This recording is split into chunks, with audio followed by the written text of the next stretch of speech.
Hi, I'm Ken Kirschenbaum. Thanks for joining us today. We have a pretty quick webinar this morning. Although we do have a bunch of panelists, as you can see. I hope that you can see their webcams. We have Victor Harding from Canada. We have Mitch Reitman from Texas. We have Rory Russell from upstate New York. And Dennis Stern from Connecticut is on cell, or phone rather. I don't think he has his camera up. And of course, I'm Ken Kirschenbaum. I'll be hosting, and the way we're going to do this webinar today is I'm going to give a really quick presentation, and then we're going to open it up to our panelists and everyone else who would like to be heard. Okay? So just bear with us. So this is about what sellers need to be watching for in their relationship with a potential buyer. And of course, the first thing a seller has to think about is he going to have an asset purchase agreement or a stock purchase agreement. Generally, most deals are asset purchase. You have a stock purchase deal when you're selling to relatives or sometimes employees, people that know your business. Occasionally, a third-party buyer will need to do a stock purchase agreement for different tax reasons. For example, or other reasons. For example, some of your accounts may not be transferable for some reason, your main accounts, for example. And so therefore they need to take over your corporation instead of you trying to sell the account to them. But most deals are asset purchase agreements. That is correct. The next thing you're going to decide, are you going to try selling your business yourself, or are you going to try using a broker? So that's a decision that, of course, you have to make, and you'll decide that. And if you decide to do it yourself, that's fine. Except you're probably going to do a disservice, just like if a homeowner tries to, or a commercial subscriber tries to install their own alarm system. So of course you're better off with a broker, and there's 2 or 3 of them on here. So next, are you prepared to sell? Do you know what your gross and net RMR is? I can't tell you how shocking it is that I get calls about selling businesses, and I ask, okay, what's your RMR? They don't know. Well, what are they calling about selling for then? It's like to me it sounds like, hey, I want to sell my car. Okay, what do you got? I don't know. I don't know what car I drive. Okay. You should not only know your RMR, but you should know residential versus commercial, security versus fire, how many cameras you got, what's your service revenue, what's your monitoring revenue.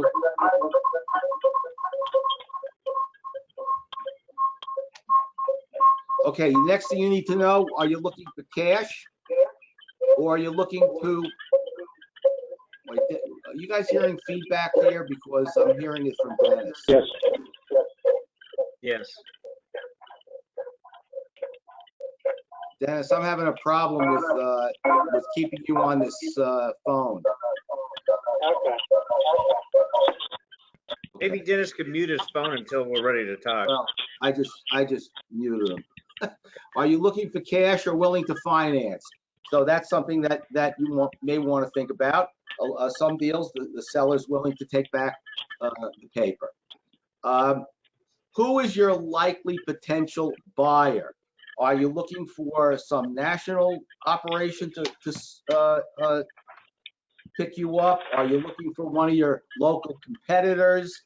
Are you marketing yourself to a hedge fund? These are things that you need to look at. Is your deal going to require banking? A bank? Are they going to be involved on behalf of the seller? A buyer, I mean. Now that's important because banks cause all kinds of trouble when you do the deal. Sure, your buyer needs the financing, but they have to,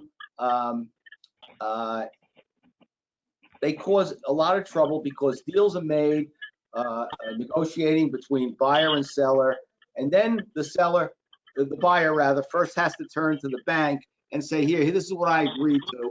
And then the bank says, well, I want all kinds of other things. So banking just adds additional issues, all right? Now, this is what sort of caused me to want to do this webinar. What do you need to know about your potential buyer? Okay, how long is the buyer in business? Where's the buyer located? What area does the buyer do business in? Where can he provide services? What's the buyer's RMR? Is he bigger than you, smaller than you? How many accounts does the buyer have for monitoring and for service? This is important because the buyer has to be able to handle your company. Believe me, you're going to be involved in a guarantee most likely, and you need a buyer that's capable of running your operation. How many employees does he have in all the different categories for sale, installation, and service? Is he going to be able to, is he going to take over your employees, or is he going to be looking to do it all with his employees? Does the buyer already have his financing in place? Is he going to be looking for financing? Is he going to ask the seller to hold the paper, meaning a long-term payout? If there is a long-term payout, are you going to be expected, meaning you, the seller, to subordinate a lien, assuming you get a lien, on the money that's owed to you? These operations, these buyers that have a lot of financing in place, they're not allowed to add any additional debt service and create liens. So even if the bank says, okay, we're going to let you buy this operation, and the seller take back paper and finance you, we're not going to let the seller have a lien on the accounts, even the accounts he sold to you. So you need to be aware that that's coming down the pike. You want to know what's the buyer's financial situation. Are they so heavily in debt that you think they might not even survive? This is something else you need to look at. How many deals has this buyer provided an LOI? Are you dealing with a real buyer or a shopper that likes to take up everybody's time? How many deals has the buyer started negotiations, and how many deals has that buyer actually closed when they have started negotiations? Maybe more important, how many disputes has this buyer had in connection with his deals? How many times has he ended up in arbitration or a lawsuit with the seller? You don't want to do business with somebody like that, because a seller wants to close the transaction and get paid and leave and be done with it. You have to be so careful in the contract negotiations if you have a litigious buyer, because all the reps and warranties and covenants that you're going to agree to as a seller leave you wide open to potential lawsuits and claims by a buyer. And if you have somebody that is astute in bringing these lawsuits, then you don't want to do business with them. It's as simple as that. How difficult was the buyer or its counsel when they negotiated the NDA? Why should there be any discussion about an NDA? I often don't want to even change my NDA when I present it to a buyer. Sign it or get lost. If you can't treat the information that the seller's giving you as confidential, what else are we not going to be able to agree on? Okay, so if the buyer or counsel make a big deal out of this NDA, that's your first sign. Goodbye. How difficult was the buyer or its counsel in presenting the letter of intent or the letter of interest? Do they try and lay out every single potential term that we're going to have to agree to later? What are they letting us know? That they're a pain in the neck now, and we should anticipate them being a pain in the neck later. You need to be careful with that, okay?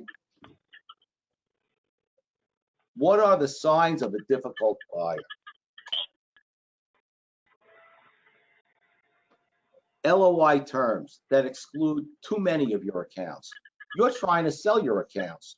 You're not interested in selling 70% of your accounts or less. You want to sell 100% of your accounts. An unreasonable guarantee and holdback. We know the traditional guarantee is 12 months. Somebody wants 18 months, 24 months, 36 months. Goodbye. Request the due diligence period. Why do they need 6 months to do due diligence? What are we looking for here? How many accounts do you have? 10,000? Do they want to visit every one of them? No. So, and this is another new trend we get. The buyers want you to do the due diligence. They'll send you 10 pages of work that you should do to give them the due diligence. Forget it. At least when I'm involved, let them do it. That's a sure sign they're not really interested. Go knock yourself out, Mr. Seller. Send us all of this stuff. Then we'll take a look at it, and maybe we'll buy you, maybe we won't. Okay? Maybe we'll make a deal, maybe we won't. Oh, there's an LOI? Who cares? It's not binding on anybody. Oh, and by the way, this due diligence period, you can't talk to anybody else, so we've got you locked up. So good luck knocking yourself out, putting together all of the records that we're looking for and that we don't need. Okay? We don't need an asset purchase agreement. Why do they need to see your finances? It's irrelevant, your finances. What's important is how many accounts do you have? Show us proof. Show us your contracts so we know how many accounts you have. Show us your bank deposits so we see who's paid, who hasn't. That's what we need to look at. Okay? Yeah, we're going to go visit a couple of locations. We want to make sure you know how to install an alarm system. Has your potential buyer offered more than 2 LOIs in other deals that did not go forward? That's a tell. Did they go to contract on 2 or more deals that didn't close after they went? Now, they not only wasted your time in due diligence period, they went to contract. Now they've really tied you up for a long period of time. They still didn't close. Okay? Maybe their bank didn't agree to finance them, or they found other reasons not to close. And finally, how many disputes post-closing have they had? Honestly, one's too many. Why do you want to deal with anybody who ends up in that kind of a situation with a seller that they end up in litigation that they can't agree on what the problems are post-closing? Okay, that's my presentation for you guys. And now I want to open it up. Let me bring my cameras back up if I can get them up here. Victor, you usually have something you want to say. Let's hear if you have any comment on anything I've said. Dennis, I'm going to try getting you involved here. Okay, thanks, Ken. As you mentioned, I function mainly in Canada. So, you know, the processes and the market may be a little bit different. It may be that you know, the way I run my business may be a little bit different than Mitch's and Rory's and Dennis's. I would have to say that, you know, 90% of the time when I have alarm accounts, if you're selling alarm accounts, you're dealing with experienced buyers who have money. And many of the concerns, Ken, that you just brought up, I do not experience. I mean, these guys that I'm dealing with have bought alarm accounts lots of times before. They have the money. Most importantly, they know how to do an alarm account deal. So I'm not sure that I think that I would be telling a buyer, at least somebody, or telling a seller who's dealing with me, that he has to worry too much about the buyer. I mean,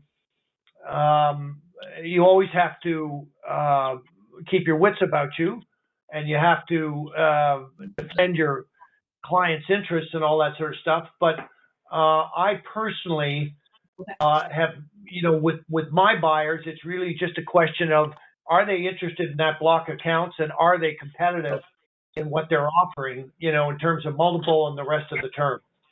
I'd be interested to hear what Rory and Mitch say. Well, I agree. This is Rory, by the way. Ken, thanks for inviting me to the webinar. I agree. I think with the broker, when I hire a broker, and we've been around, Victor's been around a while, Mitch and I, Dennis, even longer. Dennis was my mentor 25 years ago. But I find it, just being in the business for 23, 4, 5 years, and Mitch, I think, agree, and Victor, we have the big advantage we have as brokers is we know who the buyers are to deal with, and we network with each other. We know the buyers who we should stay clear of, who we're going to have issues with, who have problems with, doing a deal and not having issues later, post-close. So one of the great things is when you use an expert, use the pro, use a great attorney, such as Ken or Dennis. Brokers, they have their lane. They should stay in. They don't always, but laugh out loud. But we as brokers have that knowledge. What brokers, what buyers are qualified. And I think Mitch, you can pick up on this if you want. But how would you characterize when you say, so you're talking about the same thing I did? What you're saying is a broker knows how to screen out some of these buyers. So what do you do what are you looking at to screen them out? Are they similar to things that I've mentioned already, or other things? Past experience, 20-some years experience in being in the business. You just know who the bad guys are and the good guys are. I mean, what makes them a bad? We network. We're all networking. We all know each other. What's that? Say again? I'm sorry. What makes them a bad guy? What makes them a bad? They don't have any money. That's right. What Victor said, most of these cases, if they have money, and some of them don't have industry experience because they're just coming into the market and they want to do a deal, and if they do that, they usually keep the operation pretty well intact. If they want to do it to expand their territory, then they're in business already and easy enough to get their reputation. So the real question to me is, do they have the financing to really do this? Or, as you said before, Ken, I mean, if they have to go and get bank financing, I know Rory likes to close in 2 weeks, but if you get bank financing, that's going to take a long time. Some of these bank documents, 60, 90 pages, have 30 pages of attachments, plus the banks want to do their own due diligence. So that definitely slows down the process, without a doubt. And I think a seller should finance part of the deal by taking a note back. Ken, there have been some buyers along the way that tend to push sellers around, and they sneak things into agreements. They sneak things into innocuous things that really put the sellers at a disadvantage. There was one that's not around anymore, that their NDA, their non-disclosure, contained a lockout where the seller couldn't talk to anybody for 60 days. And so by the time we got involved and became aware that they were negotiating, they were already in this lockout situation. And sometimes they hide things in their purchase agreements. And Rory and Victor and Dennis and you and I figured out who these guys were. And we either made sellers aware of the issues or we steered sellers away from them as we went down the road. But there are 90% of the buyers out there are very nice, fair people that will treat you well, but you've got to be represented. And I tell people it's not important just to have a broker coming out of the gate. You should have your attorney on board too, before you start signing documents and negotiating terms and stuff like that, because a lot of times by the time the attorney's involved, it's too late. God bless you, Mitch. Rory, that's a very important point. I mean, I was going to mention that somewhere along the line, that really people think, they've negotiated an LOI, right? And an LOI certainly has the general broad outline of the transaction. But once you sign that, even though generally it says it's non-binding, you've agreed to things, and if you try to get away from it later, it's a problem. So I always try to stress when they bring me a client is that before they sign the LOI, because I know the broker and the client has been talking about it, they've negotiated, they need to have the attorney review it, and assuming the attorney knows the industry, which is another one of my favorite subjects. But they need to review it because if there are issues, they need to be addressed. I had one where, fortunately, it was favorable for the buyer, but where the seller agreed in his LOI that the cap on the chargeback would be 7% of the RMR, not Ooh. 7% of the purchase price or anything else. So they agreed to that. It was reflected in the agreement. Once they got to the adjustment period, all of a sudden they focused on what they had signed, and then they felt that was an unfair restriction. But again, they agreed to it. It was there for a long time, but they had an attorney who was not familiar with the business, even though they were, and he never focused them on it. So it's very important to look at the LOI and see what's there, and sometimes see what's not there that you may want to be included. Well, it's one thing to get involved with a buyer and a buyer's lawyer who really doesn't know the industry. It's another thing to get involved with a shark, a buyer or buyer's lawyer that does know the industry and looks to take complete advantage of a seller. Now, a seller needs to rely on his broker. He needs to rely on his lawyer for sure. He needs to rely on his accountant if he's got one. All play their own role in dealing with some of the issues that can come up on a deal. It's not enough for Victor, for you to say, well, in Canada, everybody plays nice. That's not true, I'm sure. You need to be diligent. A seller needs to be diligent. A seller can't sit back and say, all I care about is getting my check. And a broker needs to understand that that's not what it's all about either. Because when the litigation starts, which is usually a year after the closing, the broker's gone, everybody's gone except the lawyers. The lawyer that let the seller get into that mess should be gone too, but sometimes they're not. Hey, Ken, Yeah. excuse me one second. Yesterday, I was working on a 14th month, we were finalizing the deal. It was 14 months later. And I disagree with you. Good brokers will participate and will be involved post-close, okay? If they're worth their salt, we'll get involved and make sure that the agreement was agreed to by the buyer and seller is adhered to. So I worked out a situation yesterday. So where the wheels went off the deal, we had a little bit more attrition than we expected, and we worked through it yesterday. So brokers should be in, at least in my world, I stay in the game until after the guarantee period, right when we have to finalize the final payout. I stay involved. So you should. Professional buyers should. Yeah, I'm good, thank you. I think anybody you see, can I get that in writing? Anybody you see in that screen comes out of that mold. We stay involved, and we want to make sure that there was a good transaction. We don't want to just move on to the next deal. I agree with Rory, but there are some guys out there that don't. So Ken's got a point there. Yeah. Well, we're not talking about brokers. We're talking about sellers worrying about buyers. Okay, this isn't about who's a good broker. What should a broker do? No, I wasn't saying that either. But you got to stay involved. Yeah. Now, one other thing I'll point out is it's not always people trying to take advantage of you. And 25 years ago, when I was at Protection One, we were closing about 3 transactions a week. And if somebody came to us with 25 or 30,000 of RMR and wanted to make 150 changes to the purchase agreement, we really didn't have time for that. So it's important also for a broker, if you're going to have a complicated transaction or you have special needs in your transaction, it's important for your broker to know that there are some companies out there that are severely restricted, whether it's lenders or equity people or just the way they do business, and steer you away from those guys and say, look, we're going to get a purchase agreement that's carved in stone. They're not going to let us change it. Don't even think these guys can buy your company. And so you need to be aware of that too. It's not them being bad or mean, it's they're being busy or they've got restrictions. So it's important for a broker, like Rory said. I'm sure Rory is the same way and Victor's the same way. I spend more time finding sellers and qualifying sellers than I do trying to find buyers. Buyers will find me.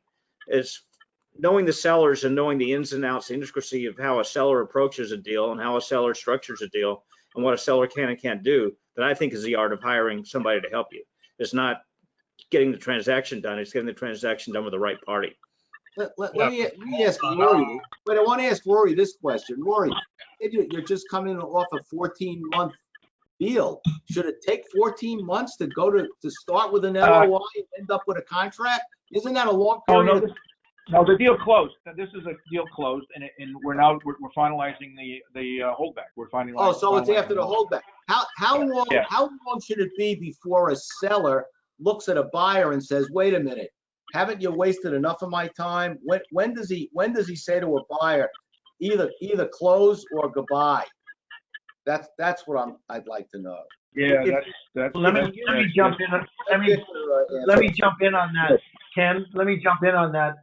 I mean, it depends. It depends what you're selling. A lot of the times, I mean, we're making the assumption, at least I think we are here, that we're selling alarm accounts, and I would argue that finding a buyer and getting a deal done when it's alarm accounts, as Mitch said, is much easier and much faster than if you were selling a fire company or an integration business, which is more complex transaction, much more difficult to find the buyer. And once you get a letter of intent signed, probably takes a little bit longer to do, So the other thing I wanted to comment on, this may be unique to Canada, and I think probably it is that getting an alarm broker and the right one is important, because most of the lawyers or attorneys up here, they haven't seen alarm account deals. I mean, they don't do alarm account deals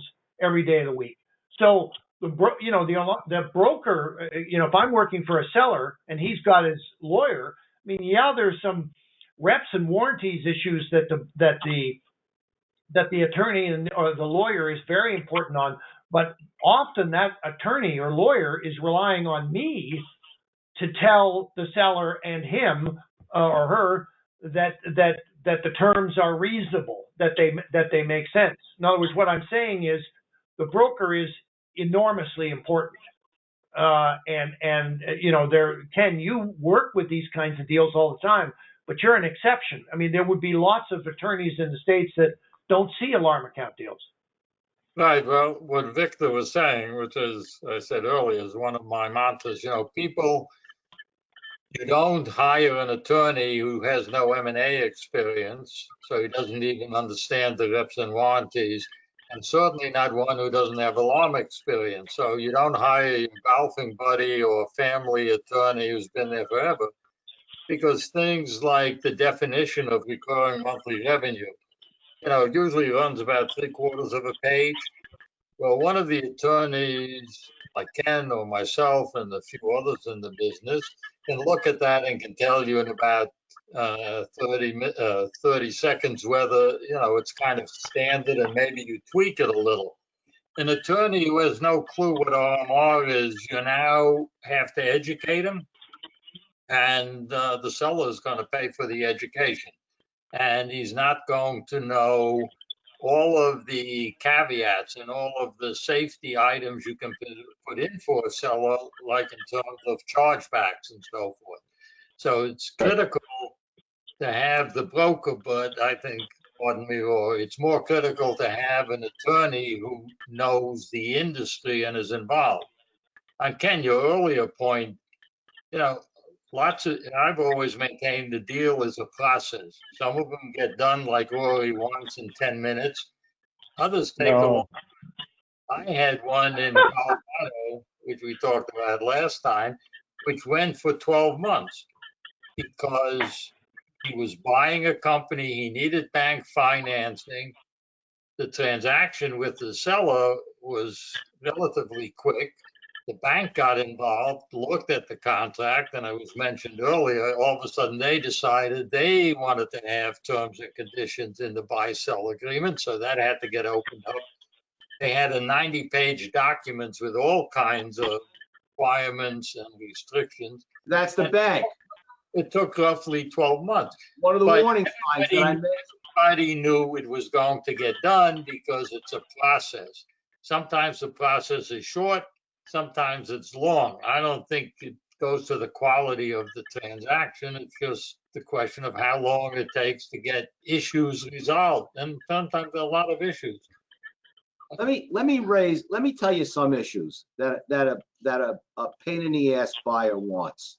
Okay? I'm going to give you some issues.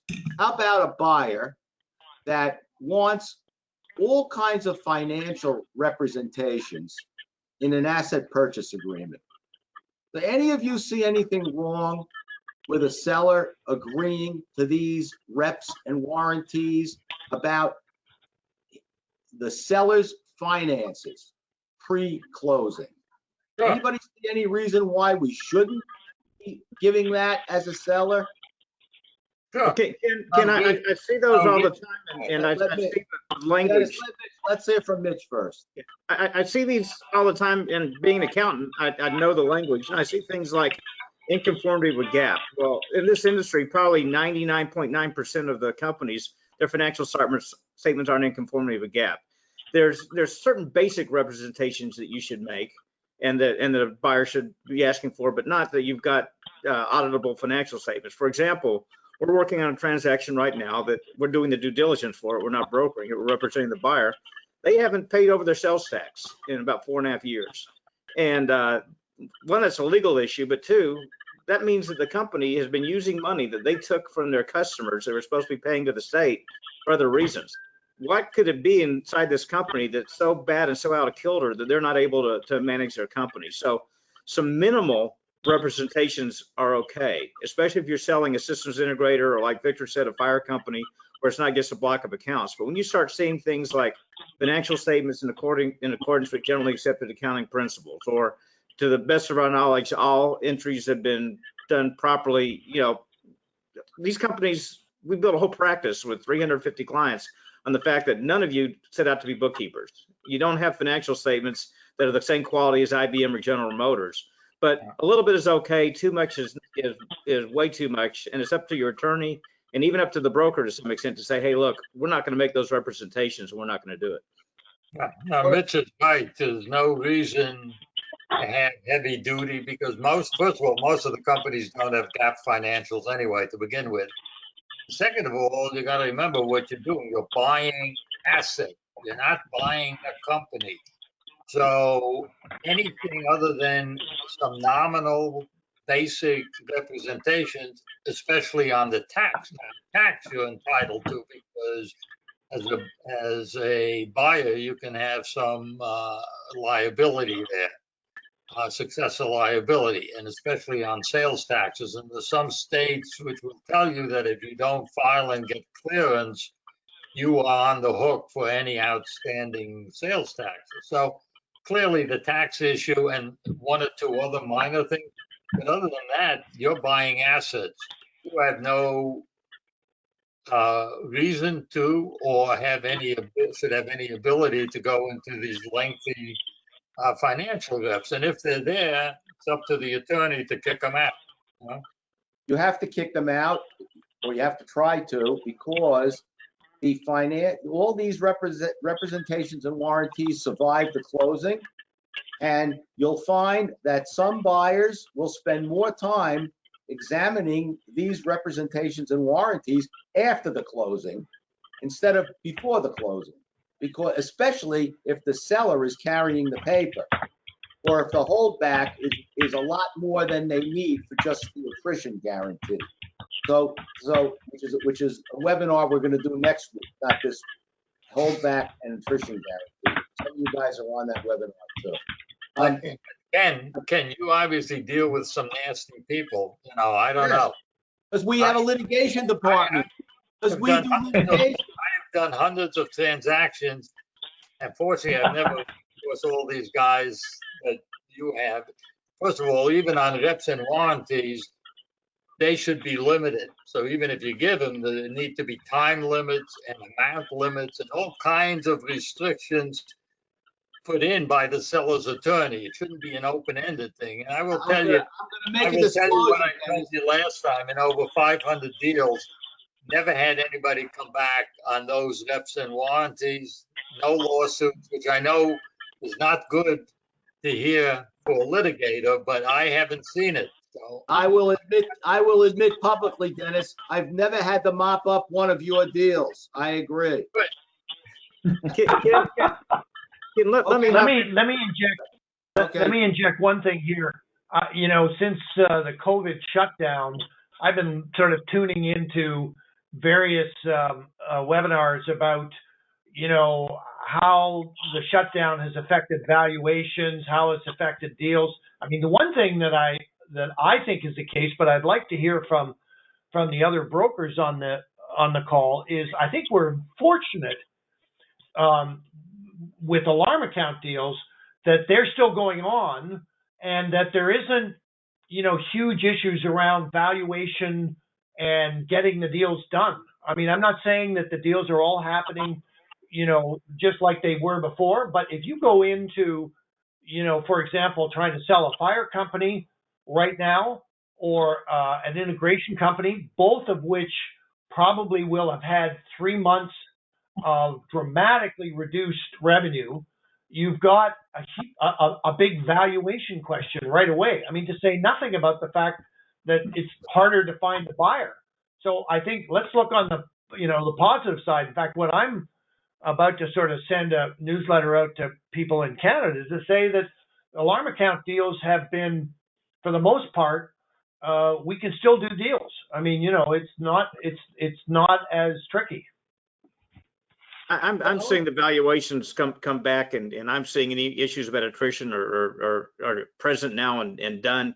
I don't see massive cancellations coming in the future. I've been very happily surprised with the LOIs I've gotten the last 2 weeks. Very strong and almost at the level they were before the pandemic issues. Yeah. I will concur. Yes. Somebody mentioned that holdbacks, which traditionally have been at 10%, well, going back way traditionally didn't exist, but 10% is kind of the standard. And then somebody said because of the COVID virus that they were now at 20%, 15, 20%. And to me, based, Mitch, on some of what you have said, especially on the RMR side, I think, Victor, you're right, on an integrated side, maybe a different story. But with the RMR, how does anybody agree to kick it up to 20%, which can be a substantial amount, without tying it in somehow? If somebody's gotten hit very badly with cancellations, that's one thing. But I would say even if that cancellation rate has dramatically increased, you need to look at it again in 6 months and see after we're somewhat further along, and if it's back to the old level, let's say of 7%, which is a damn good level. If it's back to that, then some of that holdback needs to kick back. So Yeah, absolutely. I think Yeah, people, Guys, that's for next not week. to say we have a virus and just Webinar. down and now we're going to do huge holdbacks. All right, that's next week's webinar, not today's webinar. Okay. Ken, I want to address something you mentioned about 10 minutes ago, and that was why deals take so long to close. And in about 350, 360 deals we've been involved with maybe 10 or 15 were the buyer's side delays. The biggest issues are sellers. They just weren't ready to sell. And back 20 years ago, Dr. Laura had that book, 10 Things Women Do to Mess Up Their Lives. I'm writing a book, 10,000 Things That Alarm Companies Do to Mess Up Their Alarm Companies. And the biggest issues are, Ken mentioned earlier, not knowing what your RMR is. You need to know what your RMR is, but you need to go further, know what your cancellation rate is, and know why your customers are canceling. It blows my mind when somebody, one, can't tell me what their cancellation rate is, but also doesn't know why their customers are canceling. The second is you got to have good contracts. We have had more deals held up and slowed down and screwed up and minimized because the contracts are bad. This is your single most valuable asset in your company. Your accountant may not realize that. Your grandmother may not realize that. But when you go to sell the accounts, if your contracts have flaws and issues with them, it's going to be very hard to get full price for those contracts. And Ken says it day after day. The type of entity you're doing business as. Ken mentioned stock sales. If you're a C corporation in this business, you're going to pay an extra 17% when you sell the company and another 27% when you take the money out of the company. It's just a crazy position to have. Having a license. We had a company that came to us a few years ago. He'd gotten rid of his license back in 1989 because he didn't think he needed it anymore. And he hadn't had a license. He didn't have insurance because he said, I really don't have any assets. Well, you got your accounts. There are so many things that people do that are incorrect and that they should be addressing. And Ken, day after day, sends out emails that say, deal with these things. Yet we still have people that call us to sell their companies. They haven't looked at any of this stuff. So it's very important if you think you're going to sell to get your ducks in a row. Keep in mind that some of the things that you said, that you say that they're the seller's reason for causing the delay. Well, it's the seller that's causing the delay because the buyer comes in and says, this is what we want. So when the buyer shows up and says, hey, I'll pay you 35 times, that's fine. And then they find out, oh, you got to go out and get new contracts signed, or you got to move it from this central station to that central station, or you got to go get me 3-day notice of cancellations from all your residential customers. So it's even, it sounds like that might be the seller's problem, but I don't know. Maybe it's the buyer. The buyer, maybe they shouldn't have imposed those obligations, or they should have shown up right at the doorstep and said, by the way, I'm going to give you 35 times, but this is what you're going to need to do. So, because a seller is going to turn around and say, you know what? I'm not ready to sell. I can't. I had a deal fall apart because the seller, half his contracts were going to be excluded. The deal delayed, finally fell apart. The buyer. I don't know, Ken. To me, it's like going to trade my car and say, you want an engine? That is a One at a seller. time. One at a time. The seller has to know what he has. In many cases, as Mitch says, they have no clue.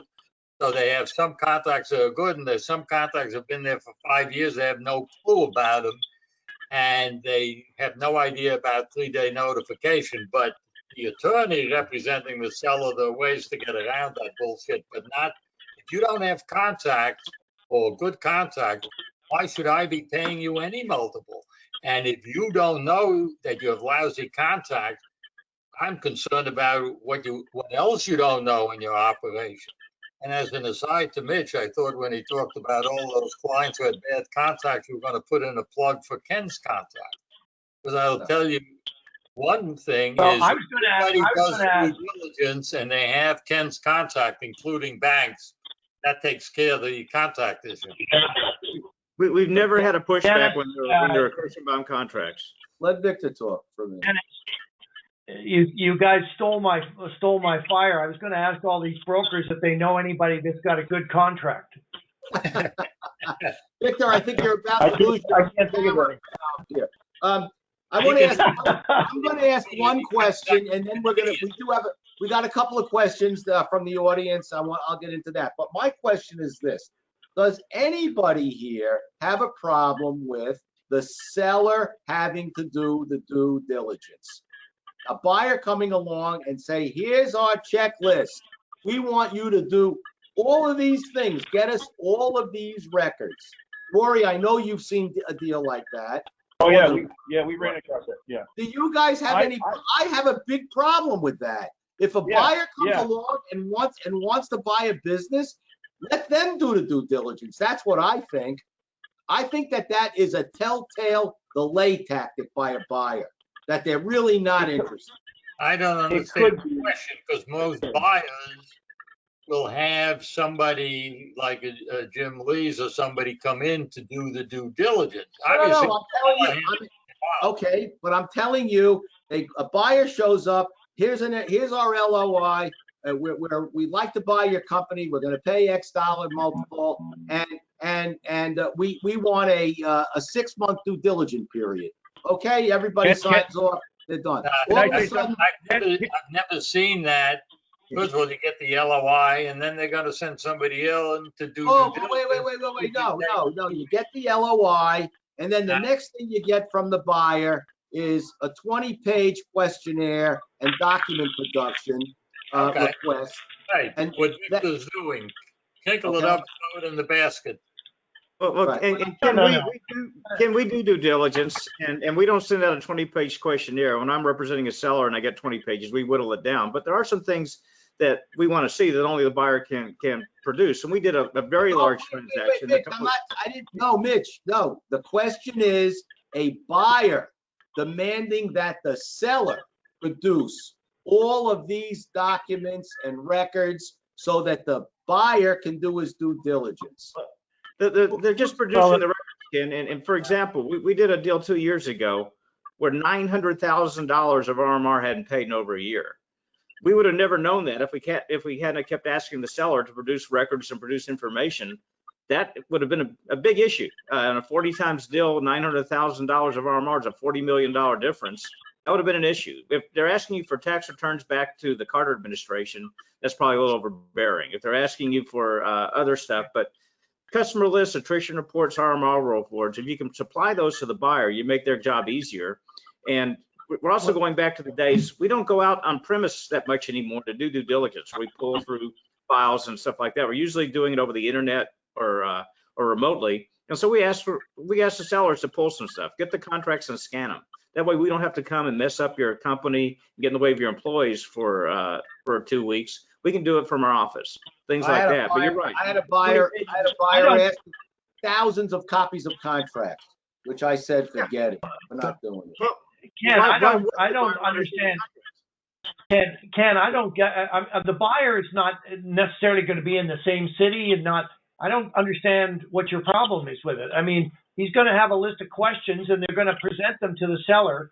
And the seller, as Mitch said, it's much better.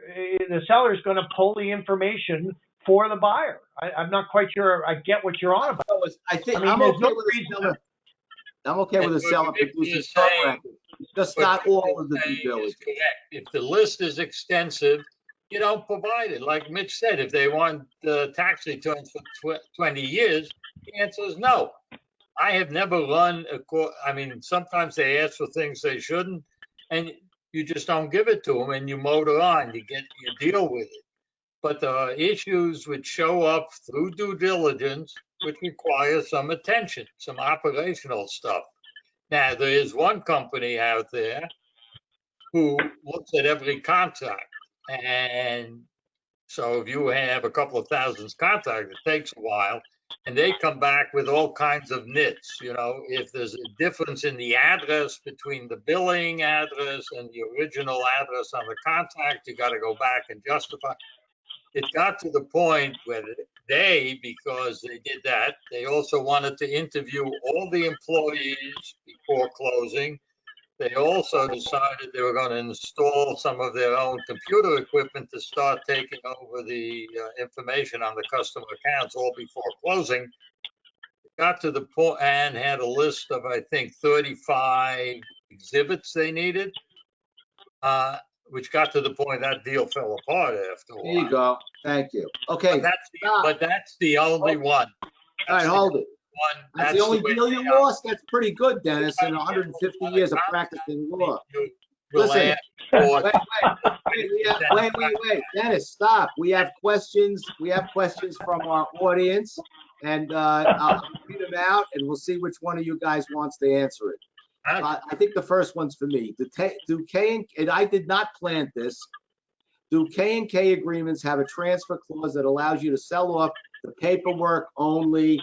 The answer is there is a provision that allows you to assign your contracts, although it's not necessary, but some buyers do look for it. So you can assign your contracts. So that's an easy one. And yes, that's in the K&K contract.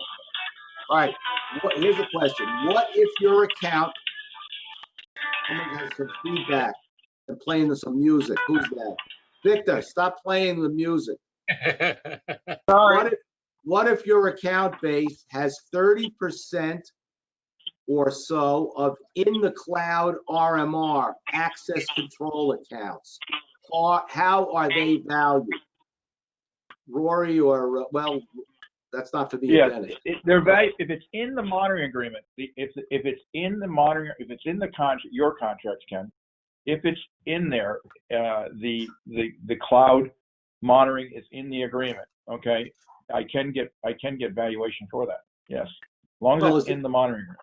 Is there some reason that they're valued less than other accounts? Why would they be? If it's not contracted revenue.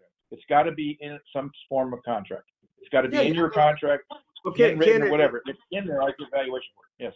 Ken, there's some valuation principles that apply here, and I do about 20 valuations a year for divorces and partner disputes. If it's not regular monitoring, if it's not standard monitoring, you've got to look down a little bit more and see what the profitability is. If you're charging $40 for it, Right. like monitoring, paying $3, that's a 90+% margin. That's worth a high multiple. If you're charging $20 and paying $18, or it's costing you $18, that's pretty much worthless if it's worth anything at all. So when you get outside of regular monitoring, you've got to look at the profitability of what the services is being provided. And that's where you get into asking for financial statements and getting for information. You run into this a lot with radios. Radio may cost $8 a month. If you charge $25 for it, you're okay. If you charge $10 for it, Right. it's not worth as much. And Is that what they mean by in the cloud RMR? This is for access control. I'm not sure what they're talking about. so show me what you're paying for this in the cloud RMR and what you're charging for it, and I'll tell you a margin and I'll tell you what it's worth. All right. Right. Let's That see. same margin issue applies even to regular alarm accounts. So here in Canada, when people come to me with $20 accounts and are expecting multiples up in the high 30s, it's tougher. I mean, unless you're dealing with an inexperienced buyer, Right. sometimes, you'll find a buyer that just will not pay attention to, I would rather sell 1,000 alarm accounts that have $30 rates than $20 rates, because you're going to get a better, or you're likely that you're going to get a better multiple. And free services. I think Mitch's comment about the margin on the in the cloud access is exactly right. And free service is another issue you run into, where you're providing service to the customer free, regardless of what your contract says. And that's why we look at financial statements. If you're spending $300,000 a year on service costs, you've only got $10,000 of revenue. You're giving free service, and your customers expect that, and it may make the contracts less valuable. All right. I want to see who has the chutzpah to answer this next one. Victor and Rory, you don't know what I just said, but the other two guys do. Here is a question. Here is a question for you, hotshots. Are new buyers with no experience not worth your time, or do you welcome those buyers trying to develop long-term relationships? Setup question, I think. No hotshots willing to answer that question. Yeah, I'll answer. I'm not sure if I'm a hotshot. And it's calmed down, but about 5-6 years ago, you had a lot of these investment firms that had hired somebody with a budget to go and find alarm companies because they wanted to get into the business. And they provided them with $250,000, so for 2 years they could go out and see if they could find a property they were interested in. And there were quite a few sales made in that kind of position where these guys went out. They talked to a lot of alarm companies. There's one of them that bought a video monitoring company down in the Baltimore area. There's one who purchased, the sale of Worldwide was a situation like that. The sale to American. All right, don't mention any names, please. Don't mention, but all of these guys were out there looking for buys. They bought them. They're called, Dennis, they're called search funds. Yeah. Yes. Right. So Yes, they're out there searching for as long as they got good financing. And a lot Here's of another question. How is the market currently for buyer interest in quality commercial industrial alarm monitoring accounts where the seller seeks to keep the client for integration and service contracts? It's a good market. There's not a lot out there right now, but it's starting to pick up, and those are the things they should be buying. Okay. I That's agree. Are they splitting the accounts? I didn't quite follow that. Yeah. That's the question. Here's the same person asking, how do cloud service RMR perceived by buyer on a good K&K agreement? RMR is RMR. All right, so RMR. you guys know what he's talking about? The cloud could be anything from a data center to a hard drive in somebody's bedroom, you just got to understand your central station and what their competency is. Whether it's cloud-based or not, you got to understand the competency of the central station. That's what it comes down to. Is a company worth more money if all of the contracts are scanned and in a CRM easily searchable? I don't know. The due diligence will go a lot faster because we don't have to go anywhere to look at the contracts. Yeah, this makes life easier. Yeah, makes it easier with due diligence. That's all. Quicker, more cleaner. Yeah. Not worth It's great. more. It's great. Not worth more. No, I don't think so. No. I will say that when we run into e-sign contracts, that we know that the customers haven't made any changes to them, and that due diligence goes a lot faster, and it generates far fewer exceptions because you don't have people writing stupid things on the contracts that the lawyers don't have to look at. All right, here's another one. To Ken's point, weak financials that have no germane correlation to the value of the accounts are likely to be leveraged against the seller as a sign of weakness. Weakness that does not transfer to the value of the contracts. What is the valuation of? Oh, that's the question right there. I don't know. That's more not a question. It's more of a comment. It's a hurdle to get a deal close. That would be an entire 2-day discussion of what people that have weak financials that don't. We can tell by looking at financials pretty quickly. They reflect what the company's doing. What is the valuation on a company mainly residential with over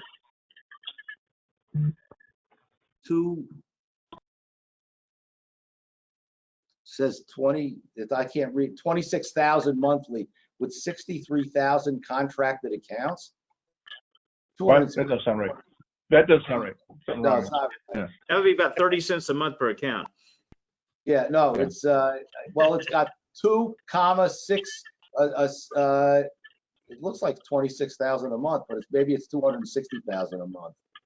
But anyway, Ken, on those smaller deals. Valuation on Yeah, on the smaller deals, 25, 26,000, 20,000, I'm finding they're very valuable because most of the time the buyer I have would buy that book of business as a bolt-on. So that count base, 20, 25, 30,000 is an excellent, I can get good valuations on that because typically it's a bolt-on situation where the buyer doesn't assume all the overhead. Okay, he's just buying the accounts, and he'll be more flexible with valuations on those bolt-on situations. Like 20. By the way, it was 2,600,000 RMR. Oh, ooh, that's not a bolt-on. That's a lot of not a bolt-on. No. That's a big bolt. Very good. Okay, give him my name. Yeah? Ken, give him my name. Look, Rory can get, here's who you should go to. Rory can get you 25 times. Mitch can get you 30. Victor can get you 33. I can get you 40. Take your pick. I'll go for 45.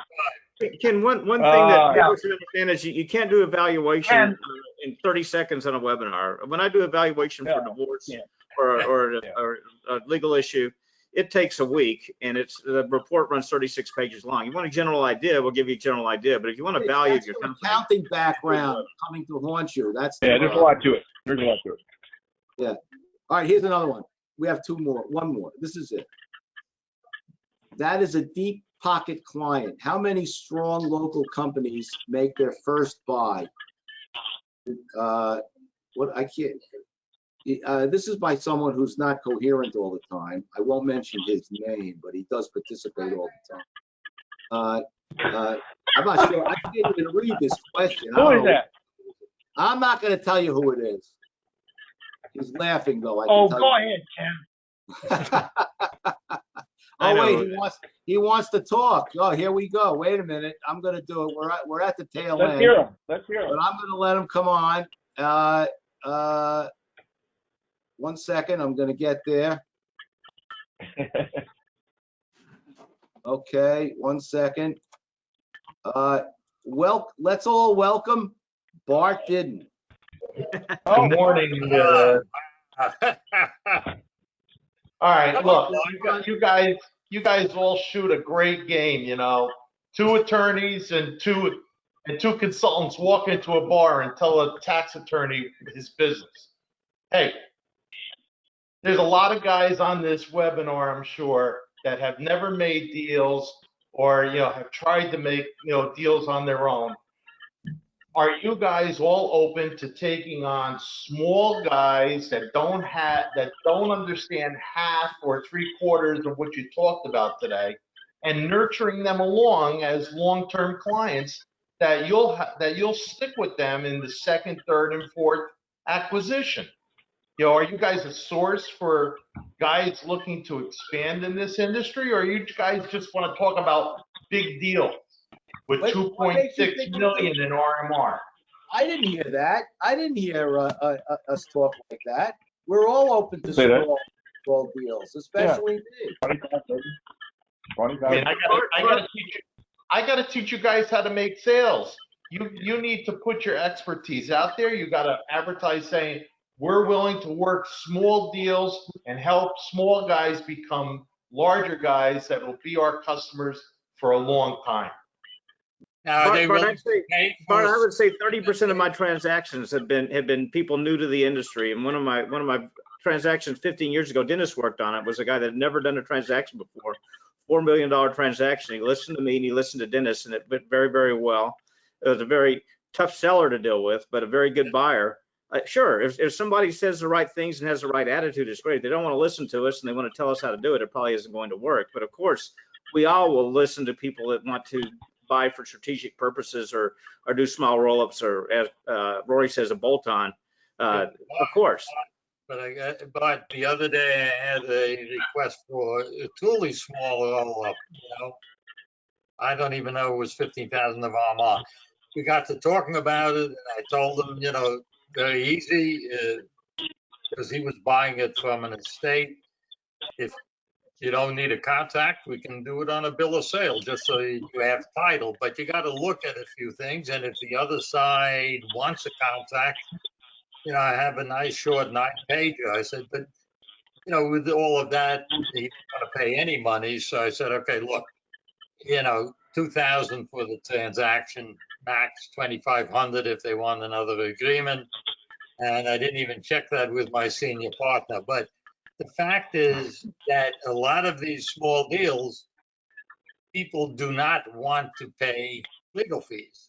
You can cut them up to a point, but at some point it becomes, you're a business guy, it becomes self-defeating, because the cost in doing it, in terms of the number of hours you have to invest, and quite honestly, small deals generally wind up being bigger pain in the backside than the big deals, just doesn't justify doing that. And many of the small guys are not interested in paying a fee to have you come out and look for some of the things that Mitch had mentioned earlier, to make sure that when they get ready to sell, that they're pretty clean and it can be done quickly. But if you have any small customers who in your insurance business who would like to do a transaction, you got Ken's number, you got mine, let us know. Rory, Well, Dennis, does there have to be a minimum RMR to get you off the treadmill? well, Ken, I want to jump in. Dennis, Ken, I want to jump in and say something you said on your website yesterday that is profound and brilliant. And you've mentioned that people call me all the time. They call you all the time. They want the form to use to do a transaction. And there is no form to do a transaction. You've got to, every transaction stands on its own. They may be similar, but you can't do these things without an attorney. Even if it's minimal involvement, like Dennis is saying, with a bill of sale, you've got to have an attorney that can do this. More of my litigation support engagements that I've billed $80, $90, $100,000 for started out as handshake deals where people didn't know what they were doing, got into a situation they couldn't get out of, and it was costing them hundreds of thousands of dollars. You've got to talk to the attorney right up front before you sign anything, before you do anything, before you agree to anything. Get an attorney. It is a huge mistake not to at least pay the attorney to tell you that you should be doing this deal. But it was very profound. It kind of went past in your email without being really noticed yesterday, but it really, I saw it, and I think that it was very profound. I want to thank you guys, because I've worked with 4 of you. I'm sure someday I'll work with Victor. He seems like a really knowledgeable guy. But, Dennis and Mitch hit the nail on the head. It doesn't need to be a huge legal bill, but you must have, in my opinion, you must have an attorney and the accountant in the game especially if there's a broker on the other side of your transaction. And I think Dennis, I think 2,500 for a small transaction is actually a great investment, and it'll pay you off time and time again. So I want to thank Ken. I want to thank Ken for putting me in, and I want to thank you guys because I don't want people in the alarm industry, because I deal with a lot of small and middle-sized companies. I don't want them to think that the expertise that's here on this webinar today is not obtainable to everybody. So thank you very much. It is. By the way, are you offering $1.50 for basic monitoring this month? No. Oh, I hear that. That was last month. No, that ship has sailed. This should get the margins up on Victor's $15 accounts in Canada. We have one Touche. last question that I'm not going to risk the wrath of the guy asking it without mentioning it. So in New York City, which is where he does his business, New York City fire accounts cannot be transferred from one central station to another without a great deal of work, because the central station issues the terminal numbers in New York. Also, there's only a handful of companies that can actually monitor fire in New York City. So are those accounts worth less than other accounts? Well, any account that can't be transferred is obviously going to be worth a little bit less. Or if you're it doesn't have to be New York City Fire. You could have a seller that's got an agreement with a central station that they can't get out of. Maybe they've got another 3 or more years that they're locked into that central station. And the deal really needs to be that the buyer needs to keep those accounts there. So obviously, if it's not a good deal for the monitoring prices, and the buyer doesn't really want to be in that central station, then those accounts are going to be worth less. So that's just an obvious question. We see that once in a while. So anyway, we've reached over our 1 hour time. And Dennis has people he has to go bill, and Victor, I don't know what you're doing up in Canada. Don't you have a canoe or something that you gotta go around it or something? Huh? Just having fun. Just having fun, okay. And Don't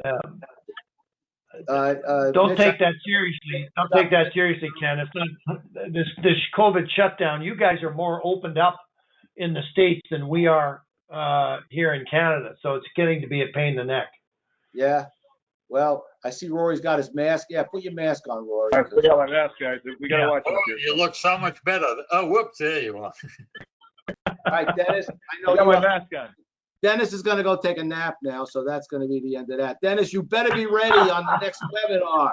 You're going to hold us up. Okay? Okay. Thanks, Ken.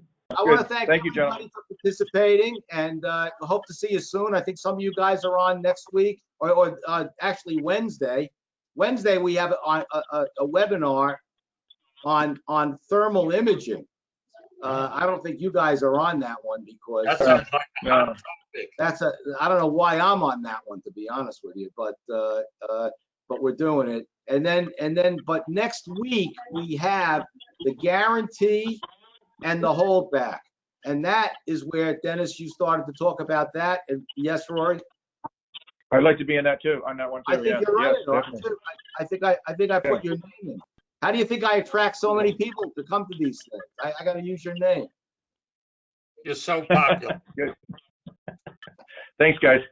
All right, everybody. Appreciate it. Thanks, Ken. We're sign off now. All right. Bye-bye, everybody. Stay healthy. Take care, guys. Thank you. Bye, gentlemen. Bye-bye. Bye.